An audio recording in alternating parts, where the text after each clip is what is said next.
There are places in this world where the unexplained will suddenly become akin to comfort, allowing the bizarre to bleed into the atmosphere.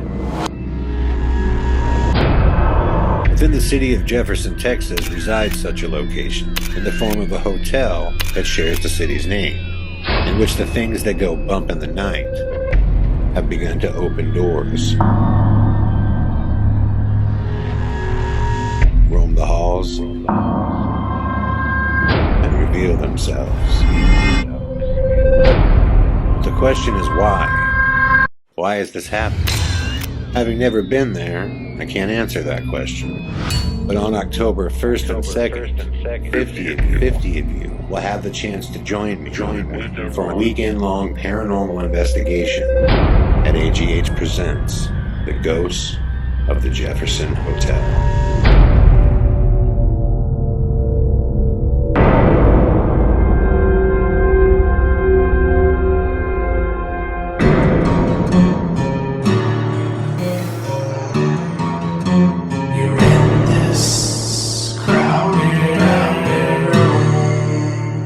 Hey, what's up everybody? Chad Calek here, and welcome back to the In a Crowded Room podcast for an episode that I wish was going to be a happier episode. I am going to try and keep my composure here the very best that I can, because if you haven't heard the news or seen my video on YouTube or my Facebook post, unfortunately, a very beloved member of my family, our beautiful, wonderful puppy Bugsy, is no longer with us. And I know that many of you have come to know him through following me on Instagram or Facebook or listening to the podcast and hearing him walk around and drink his water and eat his food during the recording of the podcast, or just sitting next to me or sleeping and snarling away. So I feel like you guys should know exactly what happened. And I've also learned some information today that, to be honest, has me just really, really angry. And it's the worst kind of anger, because it's the kind of anger that you don't know where to put. You don't know what to do with it. And it just sits right in the center of you, and you just hope that it goes away with time. Okay, again, I'm going to take a deep breath here and just try to kind of get through this. Okay, so what happened? Let's start there. As you guys know, I've been telling you that I've been filming a project back in Iowa. What I can tell you now, because I think it's relevant, is the project is called House of the Harbinger Kingdom. And it is a film that I am truly inspired to make. It does have a direct connection to American Ghost Hunter, although it is not another film about my family. There will be some information about my father, and some things that, some information about some things that happen after the filming of American Ghost Hunter that are relevant to this story. But if you remember in American Ghost Hunter, for those of you that have seen it, we started to tell another story at the beginning of the film. We were just getting to the crest of that story. We had just begun when the film takes you, the viewer, to my parents' house, and I interview my father, and then things obviously become about my mother for the rest of the film. And we kind of abandoned that initial story. Well, again, you only caught a very small piece of that initial story, and that is a small piece to a very large and complex mystery about the entire area. It's a mystery that I wholeheartedly think that I can solve or have solved with the help of a lot of amazing people. On this film, the size and scope and scale of it is bigger than anything I've ever done. From working with other investigators to the Omaha Police Department to politicians to Native American groups, there's just a lot. There's a lot going on with the film, and a lot of people are trying to solve this very terrifying mystery. This is not just some film about ghost hunting. This is a film that is very much about the battle of good versus evil and the existence of both and how both operate. I am incredibly excited about what the film can bring and who it can affect. And even more so, I'm excited because my father and I were both researching this project together when he passed away. And it was something that I know he wanted me to see through, no matter what. It was important. And I promised him that I would, and I will. Obviously, he's no longer with me. And I did not get the chance to say goodbye to him when he passed, and nor did I get the chance to say goodbye to Bugsy when he passed, which is what I meant in the YouTube video by the history doesn't repeat itself, but it rhymes. Like, it's just every time I go back there and start trying to unveil this horrific secret that is hidden in broad daylight. And you'll know what I mean when you see the film. I just don't want to give everything away right now. But what I can tell you, it's going to be the most powerful, the most emotional, the most shocking and fascinating film I've ever made. The stuff that we've already shot is incredible. But it's also a film that I'm the most scared to do. And you'll see why when the film comes out. I guess there's no reason for me to get into it right now. But again, what I can say is that every time I go back there and start poking around in this story, bad things happen. So I wasn't that surprised when this all happened and how everything unfolded with Bugsy. Again, I'm going to try to get through this as fast as I can without being overly emotional. If I get emotional through this, guys, I'm truly sorry. I'm just trying to give you the information because I think you deserve to know what happened. So I landed in Omaha, and I am excited to tell you all that if you've seen American Ghost Hunter, one of my friends that I interview, one of my best friends from high school, a girl by the name of Ann Meyering, she is returning to work in a very large capacity. She's just interviewed for a small segment in American Ghost Hunter, but she's going to be working side by side with me on House of the Harbinger Kingdom. I trust her. She's incredibly intelligent, resilient, tough, just an amazing person to have by my side throughout this. And somebody that also kind of believes in the path that I'm going on and the reasons for doing this film. I had just spent a day interviewing her, my first 24 hours. And before I left, Bugsy was just looking a little lethargic. He wasn't eating a lot in the 24 hours before I left. He was still drinking water, but he was looking kind of tired enough where Laura and I both felt like he's just not being himself. So when I left, I gave him a kiss on the nose and told him I loved him.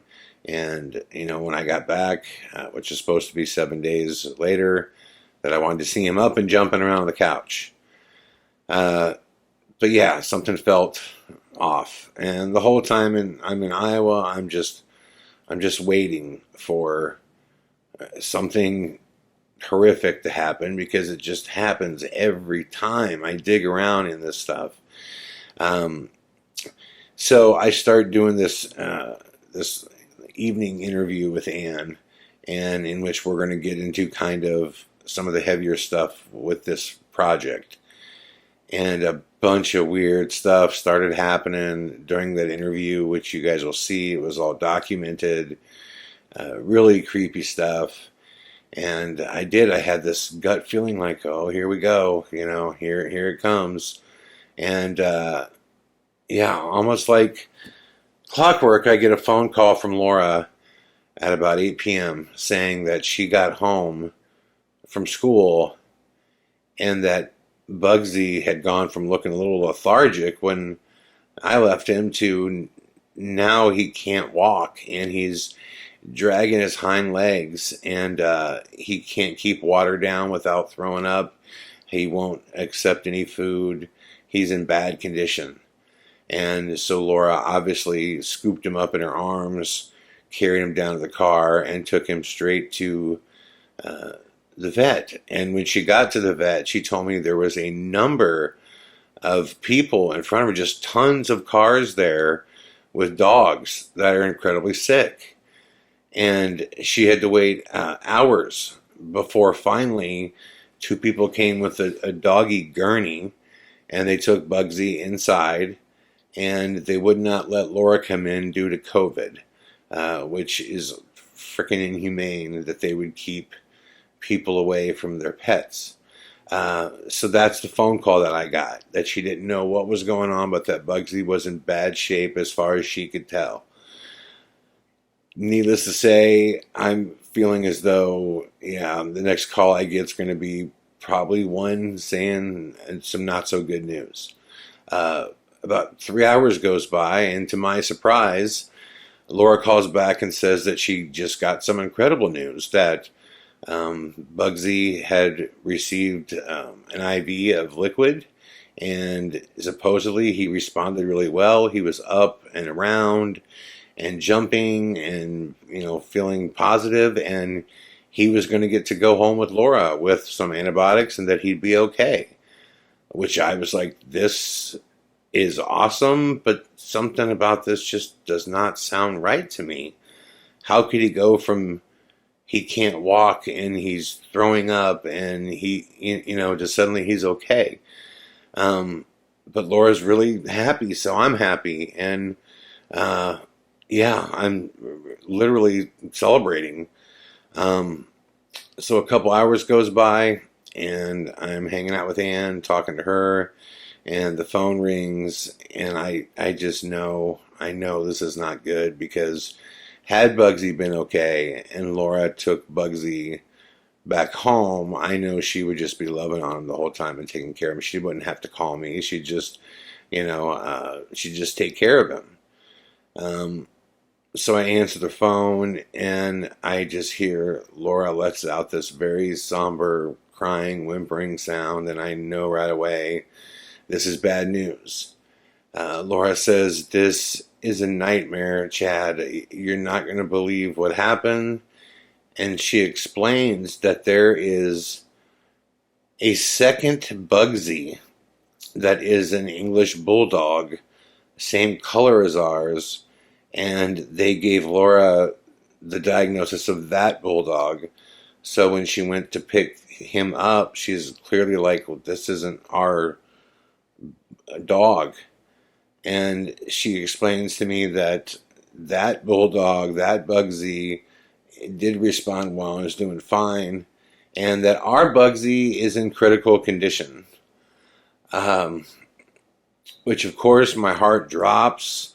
I don't know what that means, but we're supposed to get on the phone with the veterinarian, the doctor, in which he tells us that Bugsy is vomiting blood, he's pooping blood, he's peeing blood, his tongue is purple, his organs are failing, his kidneys have failed.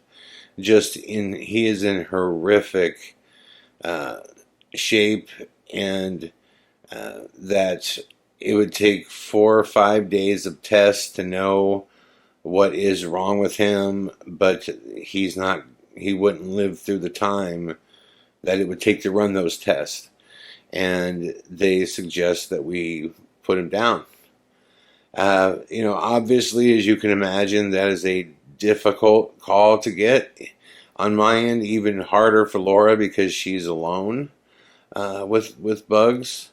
And but there's no real time to waste because you don't want him to suffer at all. I don't want him to suffer 1 minute for me. So I pretty much just say to the doctor, is there any amount of money that I could spend to keep this dog alive? Is there any amount of money? Like, what can I do? And no, he's just going to suffer until he gets put down. So the doctor doesn't really know what happened then. He thinks maybe a stroke, maybe a heart attack. He doesn't know.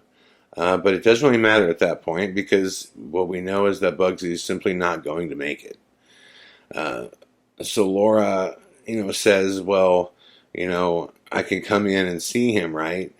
And there's this long pause by the doctor, and I'm just like, hey, let me be like real clear here. She's coming in. Laura is not going to sit in the car as you kill my dog, and thank God he sensed the fact that I was willing to fly back there and make somebody hurt if this doesn't happen. I mean, there's no way you can do that to somebody. So they basically say, yeah, we have a side door. We can get you in. We can figure this out. And, the thought that they're killing people's dogs without letting them, anyways, thank God that didn't happen. And Laura was at least able to say goodbye to Bugsy. So, as you can imagine, I canceled the rest of my trip. I turned around and I got home yesterday, in which the last 24 hours has been pretty difficult.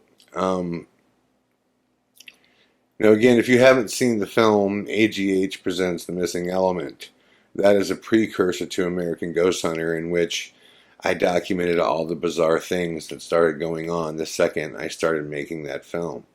I invite you all to go look at it, and I think you'll understand why this all feels oddly connected. Until you've seen that film, you might not understand what I'm talking about, so that's why I'm bringing it up. But it was, the horrific news that hurt me, made me leave, made me stop and come back because I don't know how I could have worked through today knowing all this. But I received some really disheartening news today. And I don't remember the full pronunciation of the bacterial infection or the disease, whatever it's called. I know it's called LARPO or LAPRO or something like that. But this is what they think happened, and this is why I'm so angry. In the last 50 years, there has only been like 15 cases of this LAPRO bacterial infection. 15 cases in 50 years in all of Los Angeles within dogs. And in the last 2 weeks, there has been a doggy pandemic outbreak of this LAPRO bacterial infection that has it's emanating from Venice and Santa Monica. And they believe that it is from the rat population and human beings peeing and crapping on the sidewalks, which is a real issue. As you guys know, I did a podcast, or maybe you don't know, earlier about the rat population in LA is 11 times greater than it has ever been in history, in which there's a bunch of doctors that are led by Dr. Drew right now, of all people, that are really trying to address this through a mass kill-off, because they say that it's not a matter of if, but when, that LA is going to see the return of the bubonic plague, which, you want to talk about a true man killer of a disease, or bacterial infection, like that's brutal. And they're saying that at any moment this is going to happen, which that starts from the rats and gets into the ticks that are on dogs, and then it passes to humans, and then like the death rate or of the bubonic plague is something like 30%. It's like, not 1%, like 30%. So they're terrified this is going to happen. But because of the massive influx of homeless encampments that are in my neighborhood and in Venice and everywhere else, that brings these rats, that this lapro disease, that this bacterial infection disease, that is what Bugsy got. And in a very short amount of time, it just overruns their immune system and destroys their liver and their heart and their kidneys. And that is really disheartening, to think that, Bugsy's not here because he didn't do anything wrong. He went outside and went to the bathroom, and that's why he's fucking dead. And when I think of the amount of money that is in this city, and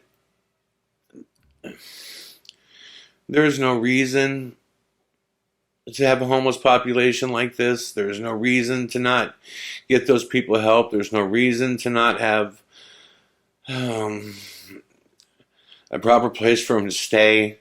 Why in this city, with the world's fourth largest economy, is there a rat population that's overrunning the city? At a time during COVID-19, the fact that the city's just playing around with this and it's not being addressed. And just when I think that the fact that my Bugsy is not like family, he's family. He was Laura's guard dog. He took care of her. When I traveled, I always knew she'd be okay with Bugs, man. She'd be okay. And to think that he suffered like that because he went to the bathroom. He went outside, and that's why he's dead. I'm so fucking mad. I mean, it's like I said, it's the worst kind of anger, man, because I don't know what to do with it. I don't want to get political, man, but we got one fucked up world, man, right now. Oh, man. This could affect, not just me, and guys, this has happened so fast. Listen, I live on Ocean Ave. I'm not bragging here when I say this. I'm trying to point out something that's crazy.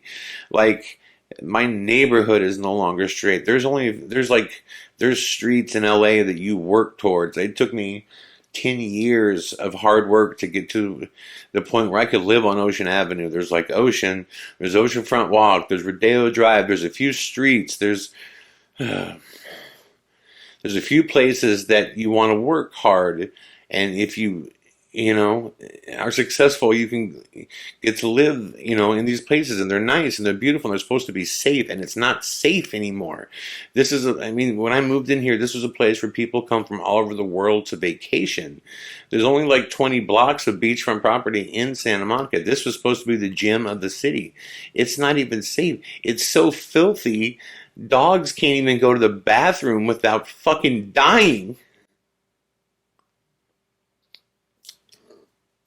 There ain't nobody doing shit about it. But I know I want Newsom gone. I want everybody fired. I want just all of them done. Axe them We got to get some people that care. And if no one's going to do anything, then it may be time to just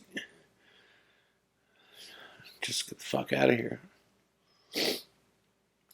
Oh, anyways, I'm not trying to be this downer, guys. This is how I feel right now. I'm sorry if it's negative. It just hurts. And I feel like it didn't have to happen.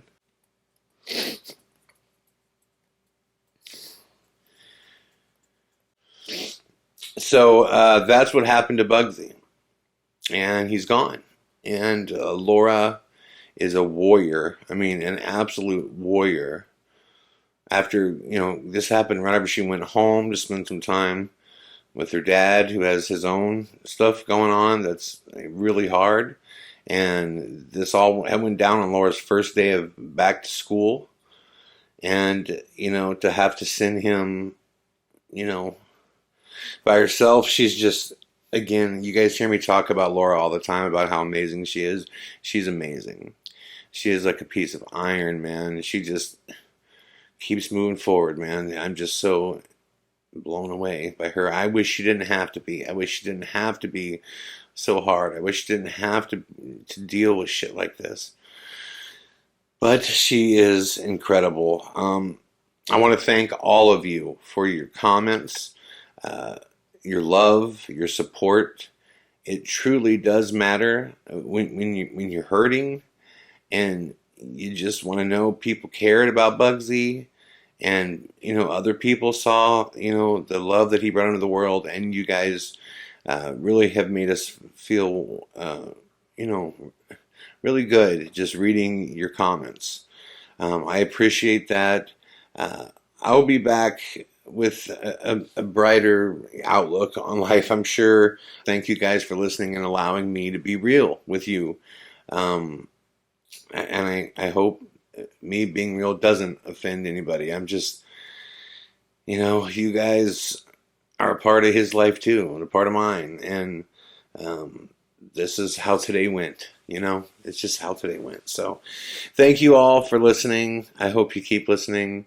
I will be back tomorrow with another podcast. Much love and all the best.